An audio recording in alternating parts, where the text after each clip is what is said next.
So in my last video I alluded to the fact that the skeleton, the basic skeleton, is complete. The reason I said that is because the next part is to install some decking. It's I suppose it's classed as an underdeck, but it's quite high. It goes from here to here, I think it is, or here, I'm not sure which. I'll tell you in a minute.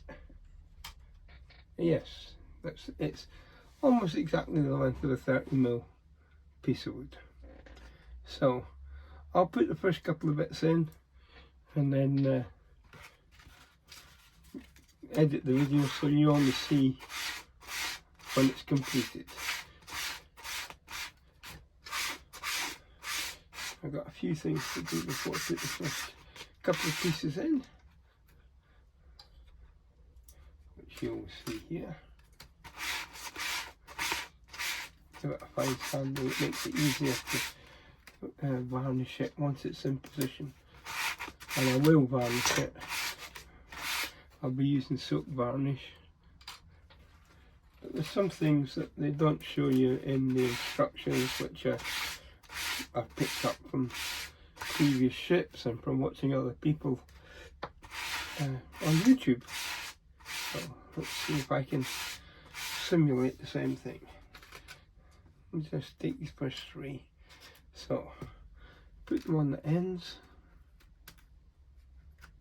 like that.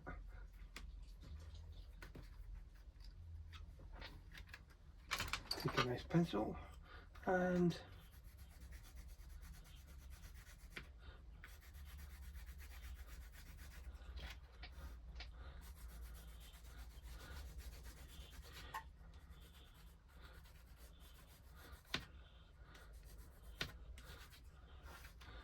doesn't need to be heavy.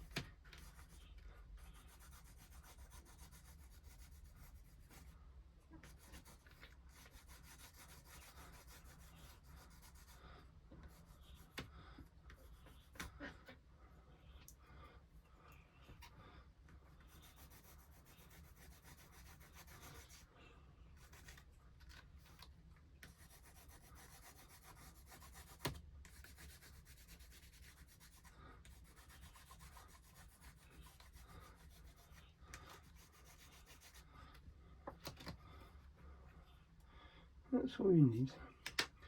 The idea being that when it's laid side by side and put together, it's not a clean edge.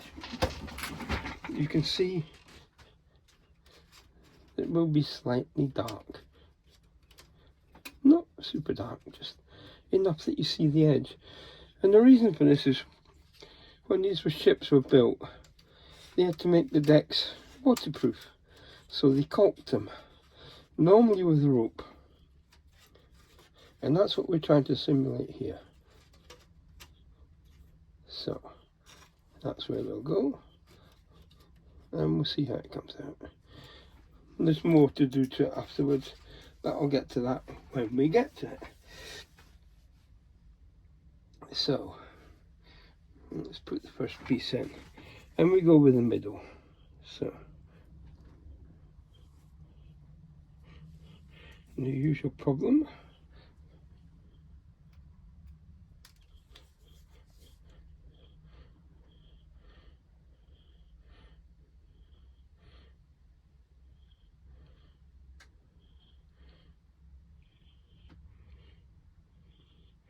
This is just to get the first piece in.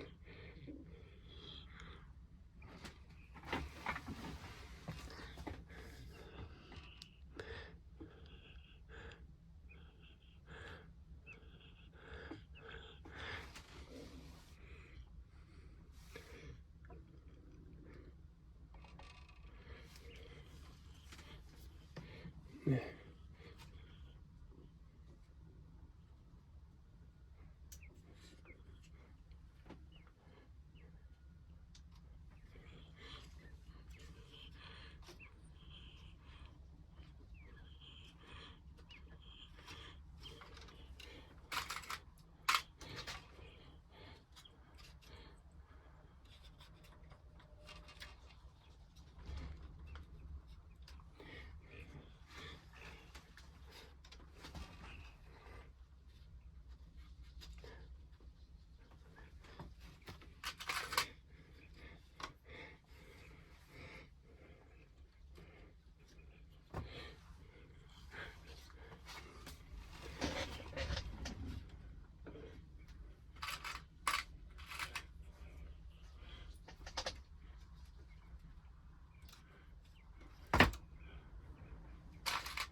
Now, I'm going to supplement that with some white glue from underneath,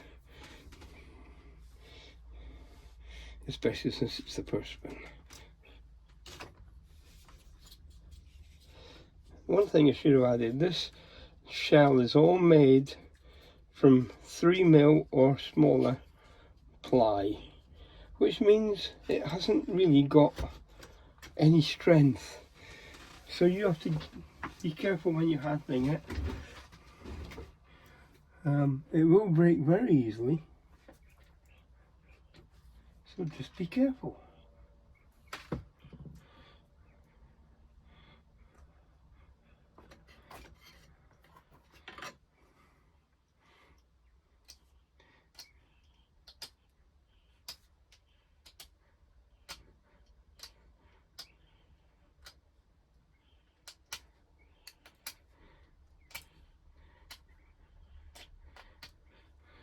Okay, let's try and get some white glue onto here.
Okay, well, that's set for a little bit, and I'll come back to you. Okay, so I corrected a slight misalignment, but I think we've got it now. So, on to the next piece. Should be just this one.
Now we have the deck just completed.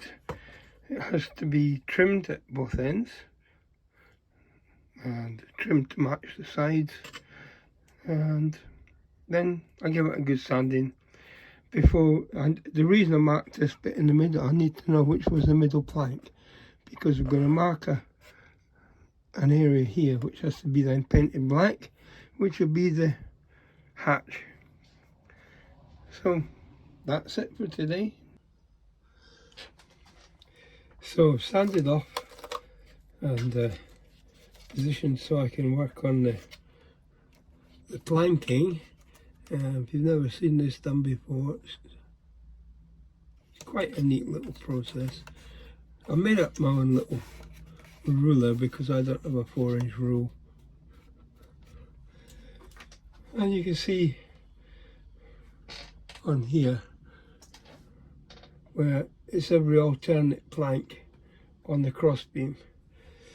And you just keep doing that all the way along, and I'll show you how I finish it off in a minute. So that plank there was done, so it's this one at the bottom, and it's every alternate plank. It's a little pencil line.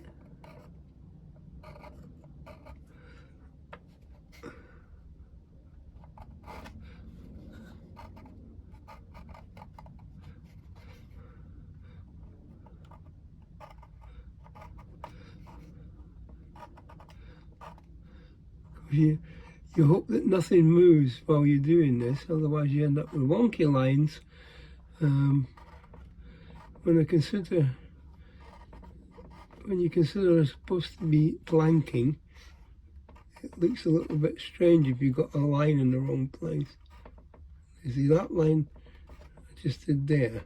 It's going to be too big, so I'm going to have to rub that one out. And then we hope that when I rub it out, I don't leave a big smudge behind it. I'm lucky. You can see it's just, obviously the sharper the pencil you've got, the easier it is to do. I'll finish it off in a minute. So,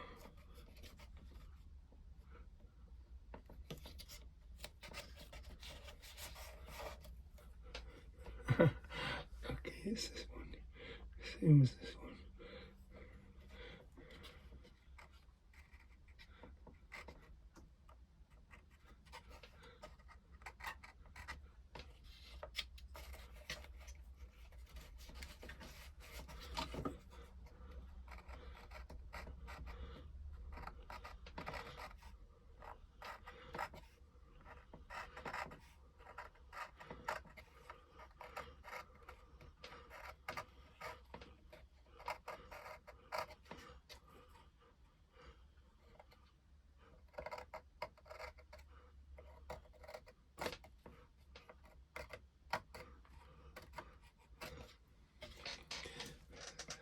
So that's the plank length. Now the tedious bit, which I'll only show you the first part of, is you go along and you mark the nail points either side.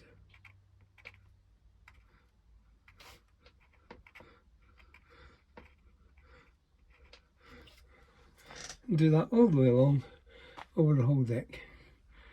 And afterwards it will get varnished. And hopefully it'll look like it's supposed to. So you can see the markings are, oh, didn't figure out.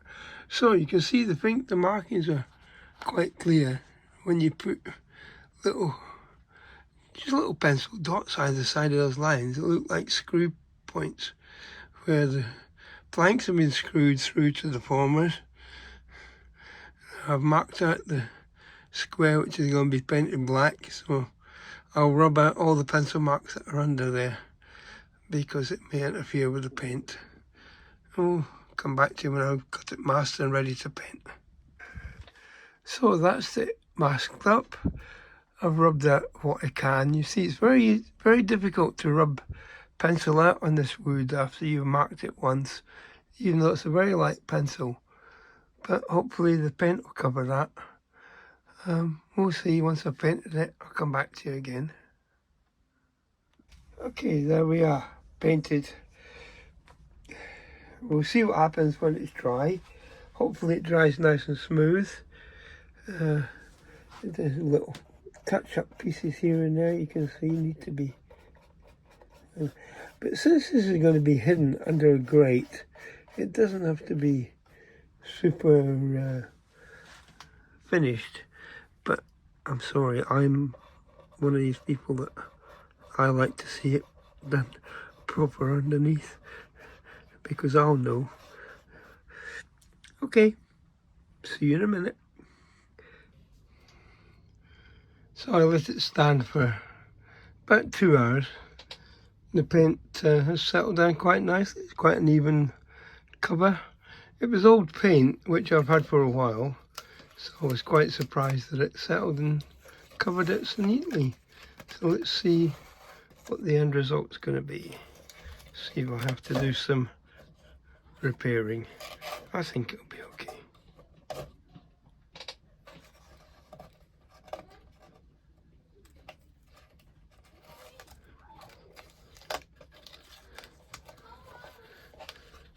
At least the masking tape hasn't taken off any of the pencil markings, which is a relief.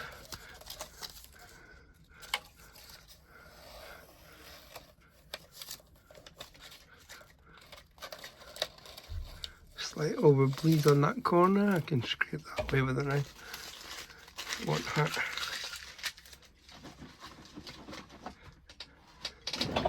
See if we can take it off.